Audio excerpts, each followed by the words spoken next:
Hi hello ಎಲ್ರಿಗೂ ನಮಸ್ಕಾರ.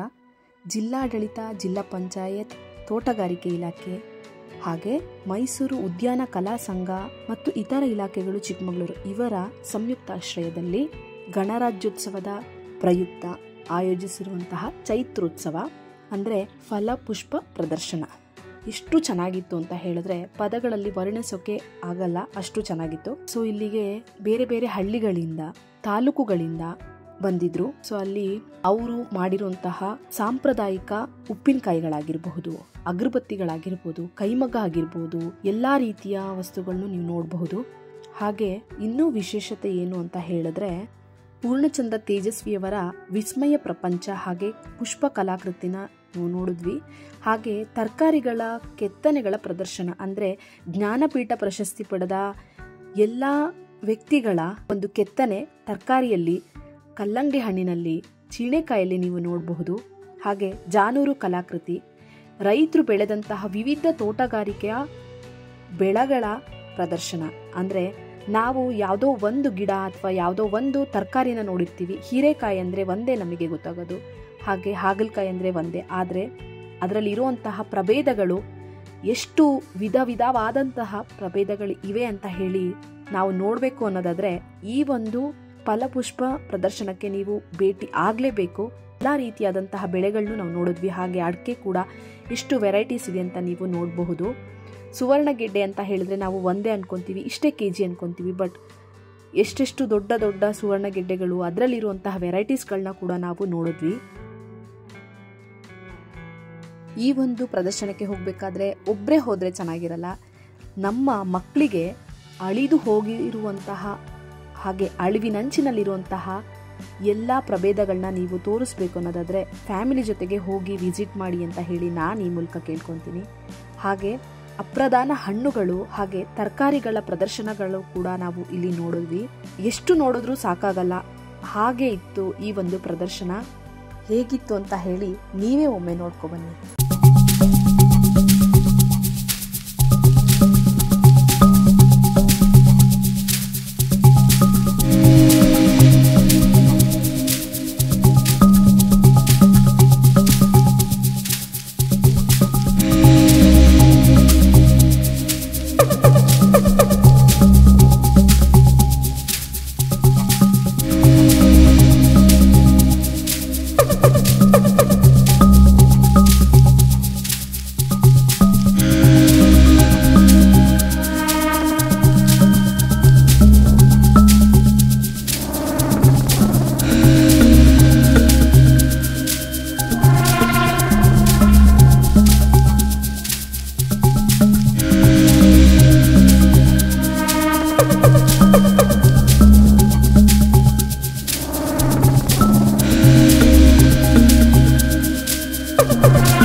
ಹಾಗೆ ಇಲ್ಲಿ ನೀವು ಲೈಸ್ ಪ್ರೊಡಕ್ಷನ್ ಸೆಂಟರ್ ಕಡೂರವರು ಪ್ರದರ್ಶನಕ್ಕಿಟ್ಟಿರುವಂತಹ ಗೋನಿಯೋಜಸ್ ನೆಫಂಟಿಡಿಸ್ ಪರೋಪಜೀವಿಗಳ ಉತ್ಪಾದನೆಗೆ ಅಗತ್ಯವಿರುವ ಪರಿಕರಗಳು ಹಾಗೂ ಪರೋಪಜೀವಿ ಉತ್ಪಾದನೆ ವಿವಿಧ ಹಂತಗಳು ಅಂದರೆ ಅದರ ಜೀವನ ಚಕ್ರನ ಕೂಡ ಇಟ್ಟಿದ್ರು ನಮಗೆ ಗೊತ್ತಾಗ್ಲಿ ಅಂತ ಹೇಳಿ. ಹಾಗೆ ಪ್ರತಿಯೊಂದು ತರಕಾರಿ ಆಗಿರ್ಬೋದು, ಹಣ್ಣಾಗಿರ್ಬೋದು, ಎಲ್ಲಾದ್ರ ಮೇಲೂ ಅದರ ಹೆಸರು ಹಾಗೆ ಯಾವ ಊರಿಂದ ಅದು ಅಂತ ಹೇಳಿ ಕೂಡ ಅದರಲ್ಲಿ ನಮೂದಿಸಿದ್ರು. ನಮಗೆ ಬೇಗನೆ ಐಡೆಂಟಿಫೈ ಮಾಡಲಿಕ್ಕೋಸ್ಕರ ಮಕ್ಕಳು ಕೂಡ ಅದನ್ನು ನೋಡಿ ತುಂಬಾನೇ ಖುಷಿ ಪಡ್ತಾ ಇರೋದು ನೀವು ನೋಡ್ತಾ ಇರಬಹುದು.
ಹಾಗೆ ನೀವು ತಾಳೆಯ ಹೆಣ್ಣು ಹೂವು, ಗಂಡು ಹೂವು, ತಾಳೆಯ ಕೊಬ್ಬರಿ, ತಾಳೆ ನಾರು, ತಾಳೆ ಬೀಜ, ತಾಳೆ ಗೊನೆ, ಇದು 45 kg ಇರುವಂಥದ್ದು ಎಲ್ಲದನ್ನು ಇಟ್ಟಿದ್ರು. ಸೊ ನೋಡೋಕ್ಕೆ 2 ಕಣ್ಣು ಸಾಲದು ಅಂತ ಹೇಳ್ತಾರಲ್ಲ, ಹಾಗಿತ್ತು ಈ ಒಂದು ಪ್ರದರ್ಶನ.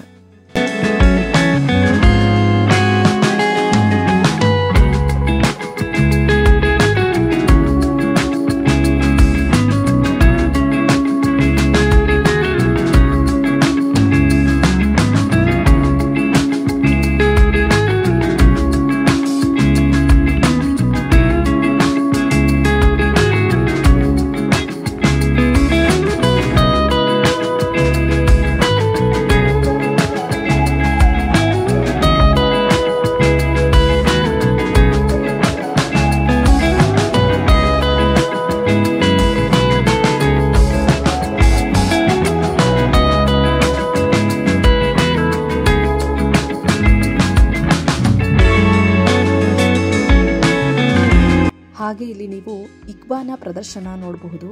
ಹಾಗಂದರೆ ಹೂಗಳನ್ನ ಜೋಡಿಸೋ ಅಥವಾ ಹೂಗಳನ್ನು ಜೋಡಿಸಿ ವಿನ್ಯಾಸಗೊಳಿಸುವ ಒಂದು ಜಪಾನಿ ಕಲೆ.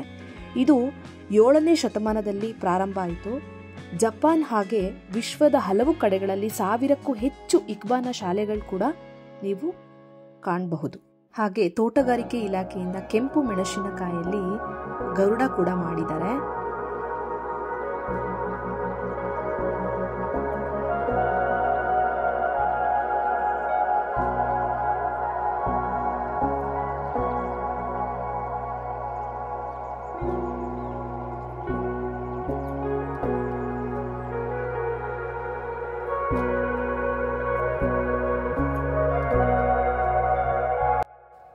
ಹಾಗೆ ಇಲ್ಲಿ ರೇಷ್ಮೆ ತಳಿಯ ಗೂಡುಗಳು, ರೇಷ್ಮೆ ಲಡಿ, ರೇಷ್ಮೆ ಹುಳುವಿಂದ ಮಾಡುವಂತಹ ರೇಷ್ಮೆ ಸೀರೆಯ ಎಳೆಗಳನ್ನ ಕೂಡ ಇಟ್ಟಿದ್ದಾರೆ. ಹಾಗೆ ನೀವು ರೇಷ್ಮೆ ಹುಳುಗಳನ್ನ ಕೂಡ ನೋಡಬಹುದು.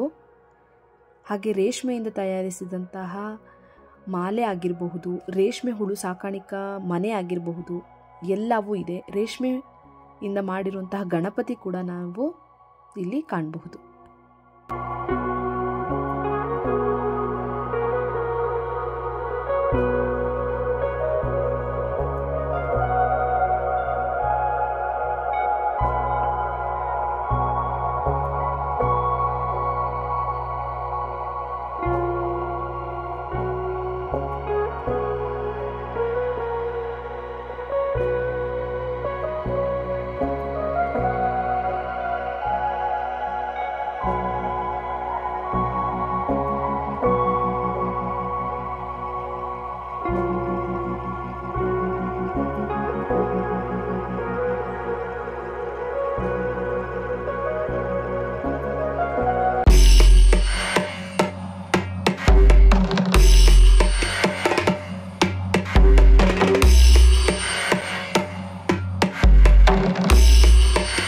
ನಾನು ಆಲ್ರೆಡಿ ಹೇಳಿದಂತಹ ಪೂರ್ಣಚಂದ್ರ ತೇಜಸ್ವಿಯವರ ವಿಸ್ಮಯ ಪ್ರಪಂಚನ ನೀವು ಹಾಗೆ ಪುಷ್ಪ ಕಲಾಕೃತಿನ ನೋಡಬಹುದು.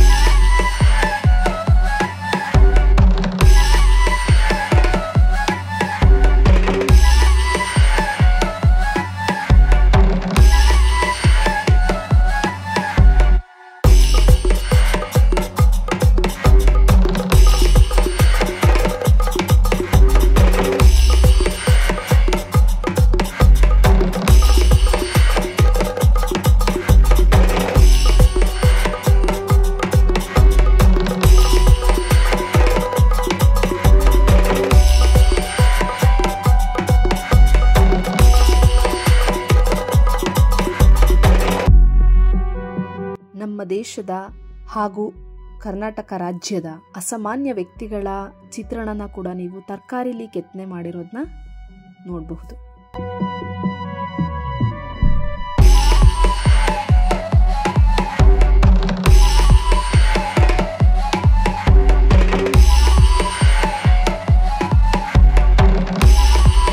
ಹಾಗೆ ಹಾಗಲಕಾಯಿಯಲ್ಲಿ ಡೈನೋಸರ್ನ ಕೂಡ ಮಾಡಿದ್ದಾರೆ. ಇದನ್ನ ನೋಡೋಕೆ ಒಂಥರ ಖುಷಿ ಅನ್ನಿಸ್ತು.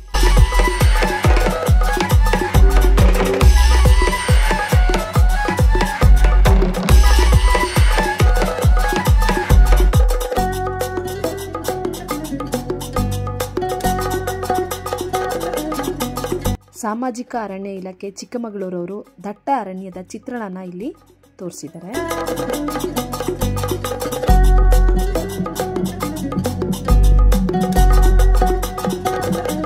ಹಾಗೆ ಇಲ್ಲಿ ಚಿಕ್ಕಮಗಳೂರು ಜಿಲ್ಲೆ ಮೂಡಿಗೆರೆ ತಾಲೂಕಿನ ಕೊಟ್ಟಿಗೆಹಾರ ಅಂದರೆ ಪೂರ್ಣಚಂದ್ರ ತೇಜಸ್ವಿ ಪ್ರತಿಷ್ಠಾನ ಕೊಟ್ಟಿಗೆಹಾರ ಇವರಿಂದ ಪೂರ್ಣಚಂದ್ರ ತೇಜಸ್ವಿಯವರ ಫೋಟೋಗಳನ್ನ ಕೂಡ ಇಲ್ಲಿ ಹಾಕಿದ್ರು. ಅದನ್ನು ಸಹ ನೀವಿಲ್ಲಿ ನೋಡಬಹುದು.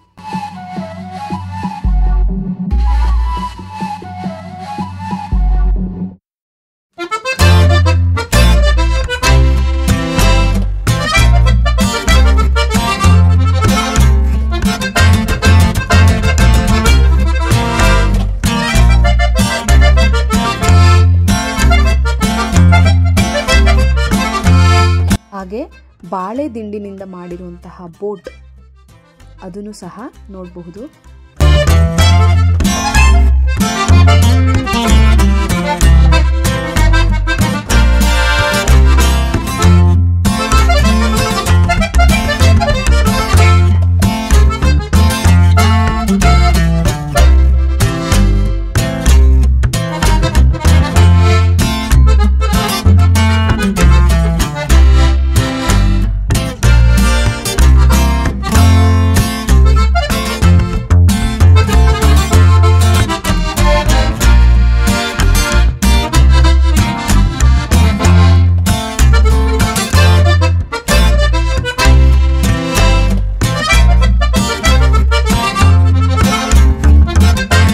ಸಿರಿಧಾನ್ಯಗಳಿಂದ ಅಲಂಕೃತಗೊಂಡಿರುವಂತಹ ತಾಯಿ ಹಾಗೂ ಮಗುವಿನ ಒಂದು ಕಲಾಕೃತಿನ ನೀವಿಲ್ಲಿ ಕಾಣಬಹುದು.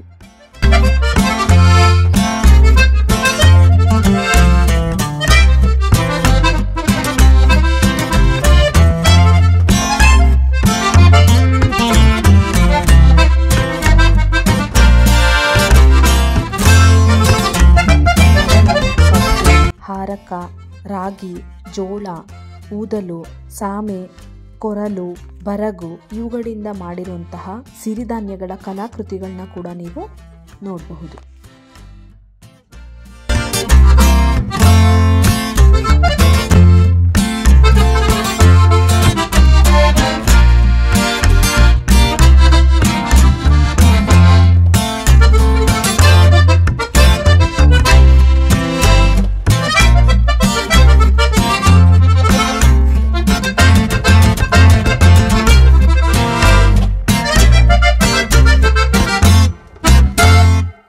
ಹಾಗೆ ಇಲ್ಲಿ ಮೀನುಗಾರಿಕೆ ಇಲಾಖೆಯಿಂದ ಕೂಡ ಫಿಶ್ನ ಕಲ್ಚರ್ ಮಾಡುವಂತಹ ಒಂದು ವಿಧಾನ ಹಾಗೆ ಹಲವು ರೀತಿಯಾದಂತಹ ಫಿಶ್ಗಳನ್ನ ಕೂಡ ಇಟ್ಟಿದ್ರು. ಅದನ್ನು ಕೂಡ ನಾವು ಇಲ್ಲಿ ನೋಡಬಹುದು.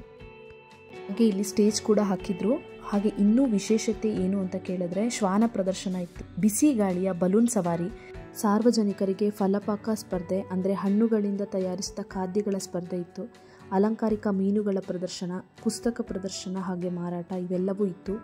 ಸೊ ನಿಮಗೆ ಈ ವರ್ಷ ಹೋಗೋಕ್ಕಾಗಲಿಲ್ಲ ಅಂದರೆ ಮುಂದಿನ ವರ್ಷ ಖಂಡಿತ ತಪ್ಪದೆ ಈ ಒಂದು ಫಲಪುಷ್ಪ ಪ್ರದರ್ಶನಕ್ಕೆ ಭೇಟಿ ಮಾಡಿ ಒಂದು ಎಕ್ಸ್ಪೀರಿಯನ್ಸ್ ಮಾಡಿ ಫ್ಯಾಮಿಲಿ ಜೊತೆ ಹೋಗಿ. ಈ ವಿಡಿಯೋ ಇಷ್ಟ ಆದರೆ ದಯವಿಟ್ಟು ಇನ್ನೊಬ್ಬರಿಗೂ ಶೇರ್ ಮಾಡಿ, ಲೈಕ್ ಮಾಡಿ. ಇನ್ನೂ ನನ್ನ ಚಾನಲ್ಗೆ ಸಬ್ಸ್ಕ್ರೈಬ್ ಆಗಿಲ್ಲ ಅಂದರೆ ದಯವಿಟ್ಟು ಸಬ್ಸ್ಕ್ರೈಬ್ ಆಗಿ. ವಿಡಿಯೋನ ಕೊನೆ ತನಕ ನೋಡಿದ್ದಕ್ಕಾಗಿ ಥ್ಯಾಂಕ್ ಯು, ಧನ್ಯವಾದಗಳು.